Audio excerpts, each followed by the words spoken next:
Hello everyone, welcome to A online solution. आपका स्वागत है, आपका खैर मकदम है यहाँ पे।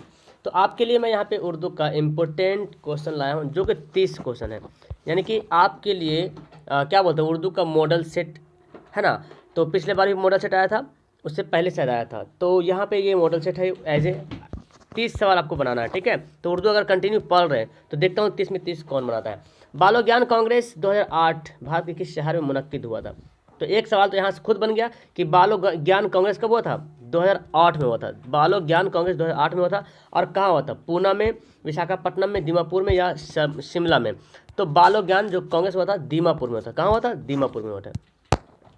अगला सवाल है, क्योटो में ग्लोबल वार्मिंग पर कॉन्फ्रेंस कब हुआ था? क्योटो एक जापान का शहर है ना। तो क्योटो में ग्लोबल वार्मिंग पर कॉन्फ्रेंस कब हुआ था? 2007 में, 2006 में, 2005 में, 2004 में? तो इसका सही आंसर होगा 2007 में। देखिए यहाँ पे कन्फ्यूजन मत करेंगे। 2007 में ग्लोबल वार्मिंग कॉन्फ्रेंस हुआ था और 2008 में बालो ज्ञान कांग्रेस हुआ था। इसमें थोड़ा सा कन्फ्यूजन पैदा हो जाता है। 3 नंबर सवाल देखें, भीमराव अंबेडकर आज़ाद हिंदुस्तान में किस ओहदे पर फायज हुए थे? भीमराव अंबेडकर जानते हैं भारत के मतलब कानून संविधान बनाने वाले थे, है ना, संविधान तामीर करने वाले थे। तो उनको जाहिर सी बात है, जब संविधान करने वाले थे, कानून बनाने वाले थे, उसको बोलते हैं वजीर कानून, है ना। वजीर कानून के ओहदे पर फायज हुए भीमराव अंबेडकर। नेक्स्ट है 4था नंबर सवाल, सर सैयद अहमद खान की पैदाइश कब हुई? 1816 में, 1817 में, 1818 में, 1819 में? सर सैयद अहमद खान की पैदाइश कब हुई? तो इसका आंसर हो जाएगा ऑप्शन हमारा बी, 1817 में। ओके, तो इसका आंसर क्या होगा हमारा? 1817 यहाँ पे सही आंसर होगा, ठीक है। अगला सवाल देखें, लतफुर रहमान के वालिद का नाम क्या था? लतफुर रहमान के वालिद का नाम क्या था? अब्दुल वदूद, अब्दुल माबूद, अब्दुल गफूर, अब्दुल शकूर? तो लतफुर रहमान के वालिद का नाम क्या था? अब्दुल गफूर। याद कर लें सभी सवाल को, यही सब सवाल आपके एग्जाम में देखने को मिलेगा, ठीक है। जितना रिवीजन करोगे उतना, जितना याद करोगे उतना बेनिफिट करेगा। डॉक्टर मोहम्मद मोहसिन की पैदाइश कब हुई थी? डॉक्टर मोहम्मद मोहसिन की पैदाइश कब हुई थी? 1908 में, 1909 में, 1910 में, 1911 में? तो डॉक्टर मोहम्मद मोहसिन की पैदाइश हुई थी 1910 में। कब हुई थी? 1910। इसका बिल्कुल सही आंसर हो जाएगा, ठीक है। 7वां सवाल है, सुहैल अजीम आबादी का इंतकाल कब हुआ था? तो ये सवाल जैसे 1 नंबर में पूछा गया, कभी कभी यही सवाल 2 नंबर में पूछ लेता है, ठीक है।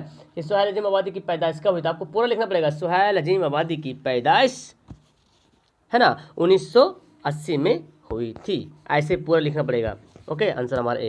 8वां सवाल देखें, कार्बन डाइऑक्साइड गैस में कितना % इजाफा हुआ है? कितना फीसद इजाफा हुआ? कार्बन डाइऑक्साइड गैस कितना फीसद इजाफा हुआ है? 21%, 31%, 14%, 11%? तो इसका सही आंसर होगा 31% जो है कार्बन डाइऑक्साइड गैस 31% इजाफा हुआ है। 9वां सवाल देखें, ज़मीन का दर्जा हरारत पिछले 100 वर्षों में कितना बढ़ गया है? ज़मीन का दर्जा हरारत मतलब समझ रहे हैं? दर्जा हरारत मतलब तापमान हुआ, है ना। पृथ्वी का तापमान पिछले 100 वर्षों में, पिछले 100 सदी में कितना बढ़ गया है? तो इसका सही आंसर होगा 0.75 degree Celsius, 0.75 degree Celsius. Answer क्या होगा इसका? डी इसका सही आंसर हो जाएगा, ठीक है, 0.75 डिग्री सेल्सियस।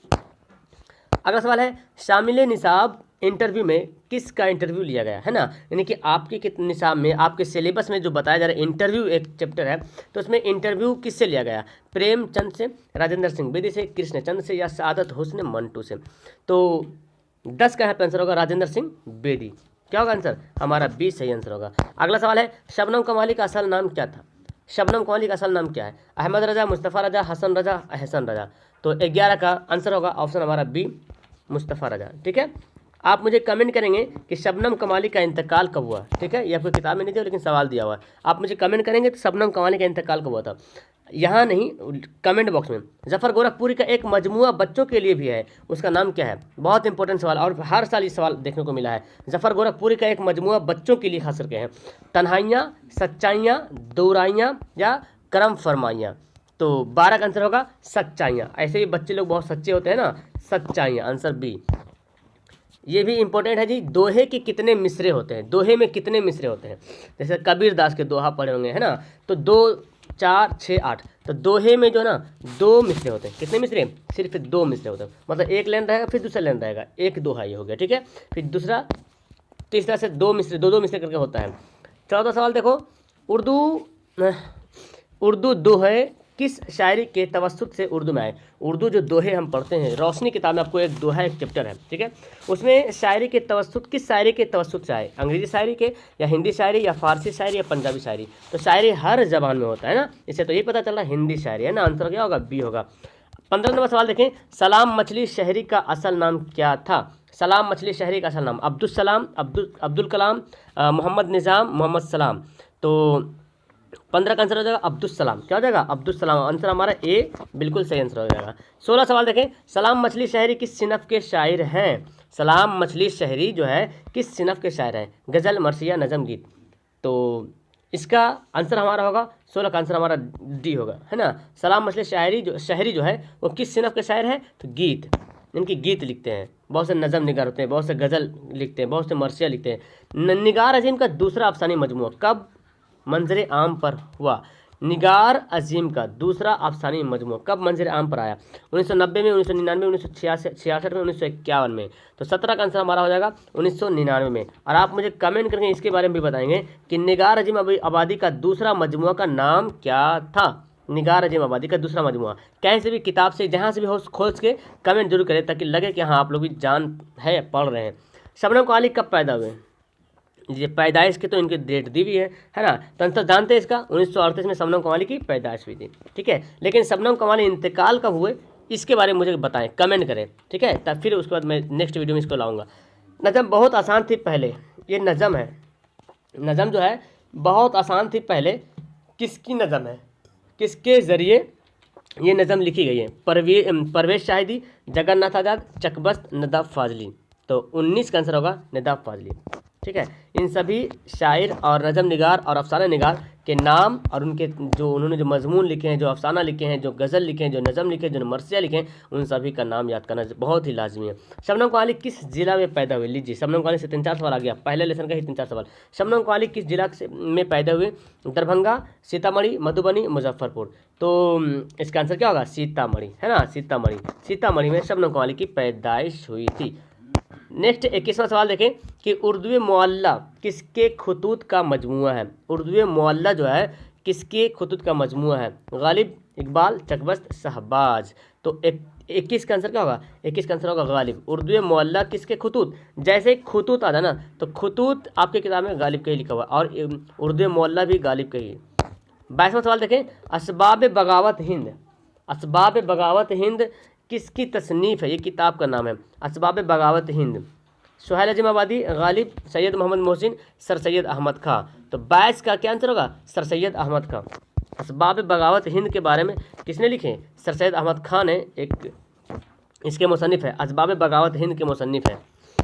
23 सवाल देखें, हिंदुस्तानी आइन के मेमार कौन है, मतलब हिंदुस्तान का जो संविधान है उसके बनाने वाला, उसके निर्माणकर्ता कौन है। राजेंद्र प्रसाद, भीमराव अंबेडकर, जवाहरलाल नेहरू, महात्मा गांधी। तो आपको पता है हिंदुस्तानी आइन के मेमार भीमराव अंबेडकर हैं। कौन है, भीमराव अंबेडकर।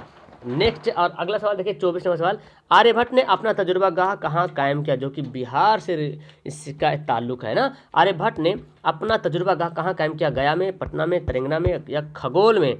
तो 24 नंबर सवाल का आंसर होगा तेलंगाना, और ये पटना के नज़दीक एक जगह है तेलंगाना।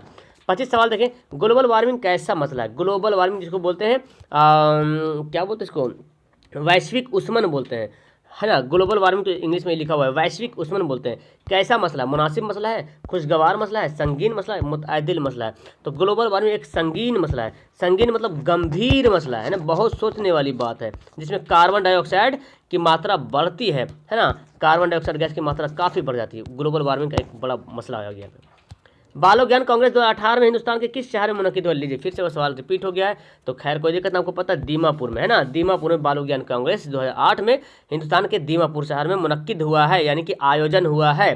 तो याद रखें, आपके याद रखने वाली बात यहाँ पे है, 2008 में बालो ज्ञान कांग्रेस हुआ था, ठीक है। कहाँ हुआ था, हिंदुस्तान में हुआ था, कहाँ हुआ था, दीमापुर में हुआ था।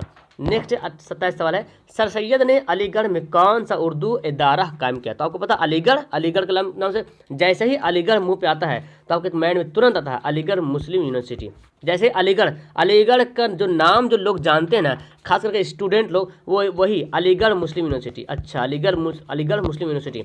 तो इसके बारे में ये भी जान लीजिए कि अलीगढ़ मुस्लिम यूनिवर्सिटी कायम किरदा कौन है, कायम करने वाले कौन है, सर सैयद अहमद खान।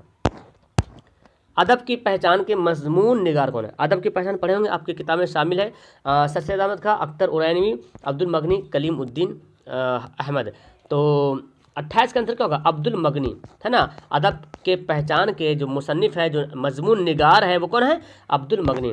29वां सवाल है, भीमराव अंबेडकर की पैदाइश कब हुई थी, बहुत ही अहम सवाल ये है, भीमराव अंबेडकर की पैदाइश कब हुई थी, 1890 में, 1891 में, 1892 में, 1893 में। तो 29 नंबर सवाल का यहाँ पे सही आंसर होगा 1891 में भीमराव अंबेडकर की पैदाइश हुई थी, है ना। और आपको ये सवाल अंग्रेजी में या तो फिर और हिंदी में भी देखने को मिलता है, भीमराव अंबेडकर की पैदाइश 1891 में हुई थी।